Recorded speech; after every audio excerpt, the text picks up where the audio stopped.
Hey, what up everybody? This is Stevie Breach coming to you here today. I think everyone watching this video can debatably say that Peyton Manning is one of the best quarterbacks to ever play professional football.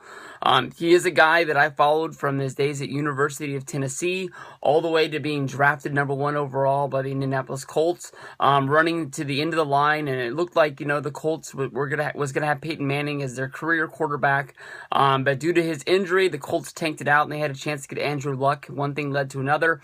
Colts get a younger, really good quarterback. The Denver Broncos benefited out of this, signing Peyton Manning to a deal where he's led them to 2 Super Bowls in 3 years, and I believe they went to the AFC Championship game in the other year. But he's really put good numbers up on the board. And I know that the Niners found some success in these years, but I do remember that when he was a free agent, Harbaugh was desperately trying to bring in him into the Niners, and we didn't luck out. The story that came out was basically that California taxes would have made it where Manning made less money playing for San Francisco, so he ended up going to Denver. I don't know. It's one of the weakest things that ever happened. It's one of those things that you just always wonder, what could have been if that didn't happen. But lots of stories come out over the Super Bowl, and this is one of the weirdest ones. Like I said, everybody knows that win, lose, or draw, Peyton Manning is going to be hanging it up. But it seems as if some people think that the new Los Angeles Rams of Anaheim, I don't know what to call them, but the Los Angeles Rams might be making an offer to Peyton Manning to come out and be their starting quarterback next year, maybe give them a little bit of press as having their first year in Los Angeles. I think this is a horrible idea. I don't think that the Rams are like a quarterback away from winning the big one. I know that when like Brett Favre left Green Bay, he went to the Jets, and then after that he went to the Vikings, and he was desperately chasing that one more ring. He wanted to win one more, and when he went to the Jets, it didn't seem like it was the best fit in the world. But when he went to the Vikings, it was like, this is a team that can win, and this is the team that can win right now with him.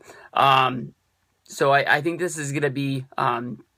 I think that did work out well for him. The last year, Brett Favre, you want to forget. But I don't know. I don't think there's a chance in the world that Manning would even entertain an offer to go to the Rams. There's nothing that really connects him to Los Angeles. There's nothing that really connects him to Jeff Fisher. There's nothing that really connects him to the ownership or anyone even on that football team. Jeff Fisher, the first thing came to mind was the coach of the Tennessee Titans.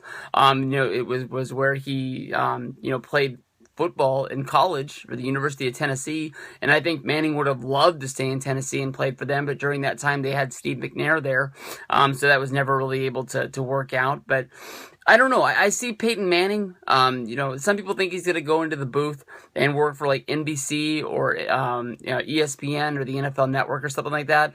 I honestly see Peyton Manning molding himself into something as like John Elway did, where I see him somehow getting involved with being like a president of a football team, working his way up to sort of helping out with player personnel matters, maybe working his way up to a GM sort of role, and sort of trying to mold a football team like that. I don't see Peyton Manning going to the Rams and quarterbacking a bad football team with a bad offensive line where he's going to get hit a lot.